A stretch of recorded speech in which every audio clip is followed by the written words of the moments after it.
شروع اللہ کا نام لے کر جو بڑا مہربان نہایت رحم والا ہے۔ آسمان کی قسم جس میں برج ہیں، اور اس دن کی جس کا وعدہ ہے، اور حاضر ہونے والے کی اور اس کی جس کے پاس حاضر ہوتے ہیں، کہ خندقوں والے ہلاک کر دیے گئے، یعنی آگ کی خندقیں جس میں ایندھن جھونک رکھا تھا،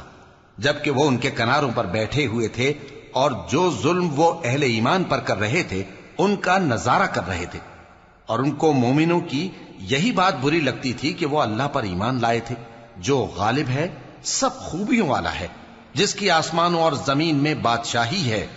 اور اللہ ہر چیز سے واقف ہے۔ جن لوگوں نے مومن مردوں اور مومن عورتوں کو تکلیفیں دیں اور توبہ نہ کی، ان کو دوزخ کا اور عذاب بھی ہوگا اور جلنے کا عذاب بھی، اور جو لوگ ایمان لائے اور نیک کام کرتے رہے ان کے لیے باغات ہیں جن کے نیچے نہریں بہ رہی ہیں، یہی بڑی کامیابی ہے۔ بے شک تمہارے پروردگار کی پکڑ بہت سخت ہے، وہی پہلی دفعہ پیدا کرتا ہے اور وہی دوبارہ زندہ کرے گا، اور وہ بخشنے والا ہے،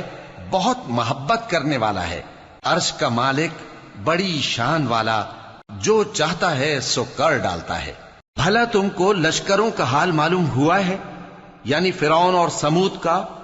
اصل بات یہ ہے کہ کافر مستقل جھٹلانے میں لگے ہیں،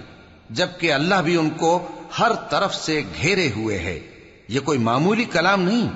بلکہ یہ قرآن عظیم الشان ہے، لوح محفوظ میں لکھا ہوا۔